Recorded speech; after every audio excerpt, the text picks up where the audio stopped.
In the early 1940s, the mayor of New York, a man named Fiorello LaGuardia, launched a fiery smear campaign against a specific industry which he accused of being a pernicious influence on youth.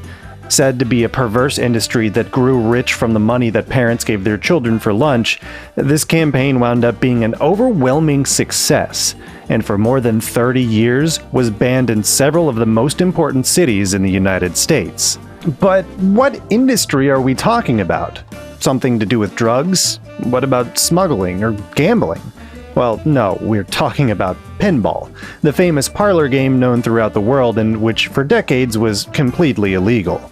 The video game and entertainment industries have evolved like no other in a very short time, not only in terms of quality but also in depth. Seeing as how today, controversial and profound issues such as violence, death, terror, sexuality, and even the very meaning of life have become the protagonists of the plots of the most popular video games loved by young and old people alike, it is hard to believe that at one point, a game as simple as pinball, whose sole purpose is to hit a ball in a machine, was considered something serious enough to be prohibited. Welcome to The Dive, where we go deep on the people and topics that interest us the most. And today we're going to tell you the story of the time that the United States of America decided to ban pinball.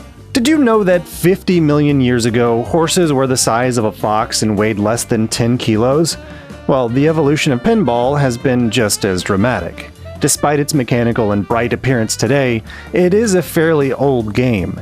Dating back to 18th century France, one of its earliest ancestors was a game known as bagatelle, pardon my French or lack thereof, which was quite different from pinball as we know it now. In fact, it was more reminiscent of pachinko. This primitive version of pinball consisted of a rectangular horizontal board placed on a slope. On this board, there were both a series of obstacles, or stops, made of wood as well as a finite number of holes, each with a different score associated with them. The objective? Get your ball into the hole with the highest possible score. The bagatelle was exported by the French to the United States during the American Revolution, where the game's size was shrunk to fit better on a bar or a table. The wooden pins became metal pins or nails, and at this point it's probably easy to imagine where the name pinball came from. These changes, along with the spring launcher that we all know from our pinball machines today, and other innovations to the game, are the work of a British inventor named Montague Redgrave, who began his work after settling in Ohio. These modifications are considered the birth of modern pinball. The first decades of the 20th century were especially happy and prosperous, a kind of golden age and abundance that took a 180-degree turn with the crack of 1929 and the start of the Great Depression.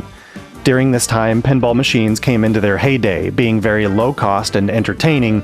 These machines became one of the most popular and appreciated pastimes, becoming a part of bars, pubs, and other meeting places where men of all ages, mostly adults, gathered to take a breather and enjoy a drink or two.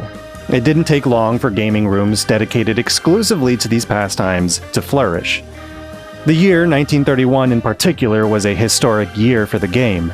This is when the first coin-operated machines showed up. A game by the name of Baffleball was one of the first coin-operated hits, followed by Ballyhoo the next year. Over time, more versions of the pin and ball games were released, with many people and companies jumping on the manufacturing bandwagon to claim a piece of the pie. These machines were a hit, becoming especially popular as a source of cheap entertainment in a country that was being currently ravaged by an economic depression. These games weren't simply just a means of entertainment, however. Many owners and operators of these machines would reward players based on their performance. And in case you haven't noticed by now, these machines did not yet have any form of flipper or paddle at the bottom that we've come to associate with modern pinball, meaning that these primitive forms of the game found themselves in the crosshairs of religious and political types as amoral gambling machines. In those years, game rooms for children and young people did not exist. Pinball machines were usually only found in pubs, bars, and rooms exclusively for adults. Remember, the flippers typical of modern pinball did not yet exist. The players had to move the table if they wanted to change their luck, and the similarity of these games with slot machines meant that they were viewed as games of chance. The fact that the pinball capital of the USA was Chicago, Illinois, which also happened to be the organized crime capital of the USA at the time, did little to help the game be viewed in a more positive light. The first to speak out against the potential danger posed by these nefarious machines was the New York mayor of the time, Fiorello LaGuardia, who came into office determined to cleanse the city of corruption. LaGuardia would describe pinball as a business that stole from the pockets of schoolchildren in the forms of nickels and dimes given to them as lunch money. Despite his efforts, his previous successes, and the fact that pinball machines did not have the best reputation, LaGuardia was not able to get them banned immediately. In fact, his deadly arguments did not do much to convince the masses of the danger that, in their eyes, this type of game represented, and it wasn't until the bombing of Pearl Harbor at the hands of the Japanese on December 7, 1941, that the mayor achieved his goal. Claiming that the copper, aluminum, nickel, and other metals used to make these games were a waste of resources and materials that could be used for war, the mayor made his crusade against pinball a matter of patriotism. In just 3 weeks, after a series of raids, he collected more than 2,000 machines, from which he obtained more than 4 tons of metal and resources that would be used for the manufacturing of military weapons. Despite the fact that the official ban was signed on January 21, 1942, and that cities like Milwaukee, Chicago, Los Angeles, and New Orleans adopted the same measure, pinball didn't completely disappear. In fact, in cities like Washington, D.C., they simply implemented a regulation, prohibiting its use only by minors during school hours. Though, in the case of New York, the press witnessed with some regularity how the machines were destroyed with hammers and thrown into the Hudson River, or the East River. What a waste. In 1947, a new innovation to the game of pinball was conceived that would begin its transition from an amoral public enemy to beloved entertainment once again. This is when the flippers, a pair of little paddles located at the game space's base, appeared. These allowed players with the proper timing to catapult the ball back into the play space to earn more points. This completely changed the perception of the game. It was no longer a matter of luck if the ball fell into a winning position. Now it was more of a matter of reflexes, skill, and timing. Another big change was the disappearance of the reward factor in the game. The original games offered the possibility for the user to win money if luck was on their side, at least with the way people chose to run them. But now, with that factor of luck all but gone, pinball was nothing more than a recreational game filled with lights, stimulating sounds, and music where the user did nothing more than insert a coin, press buttons, and seek the highest possible score. A simple means of entertainment.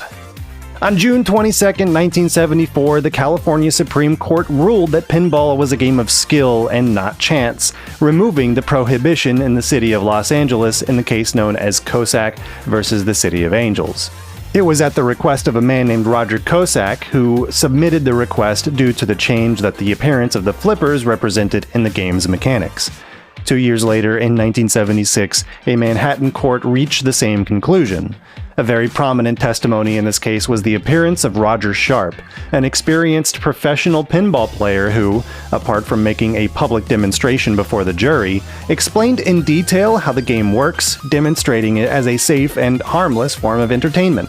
After the re-legalization of pinball in New York, a domino effect began. One after another, cities in the United States were repealing the prohibition, representing an end to more than 3 decades of secrecy and starting a new era in which pinball would end up becoming one of the most popular sources of entertainment in the world. Youth during the 70s, 80s, and 90s spent much of their time at these machines, which eventually began to be decorated with a multitude of motifs and styles, from music idols like the Beatles or Kiss to fictional characters like the Addams Family or Superman. Although this story might seem like nothing more than an interesting relic of the distant past, it's important to note that laws have a way of lingering long past the time when everybody stops caring about them. Some places in the country still have laws on their books limiting free and unfettered access to something as meaningless as pinball. Like in South Carolina, for example, where the legal pinballing age is 18.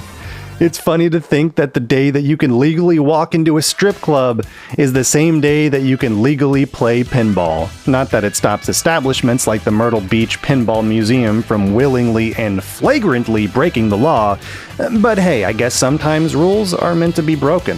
Thanks for watching, and until next time, take care not to fall down between the flippers.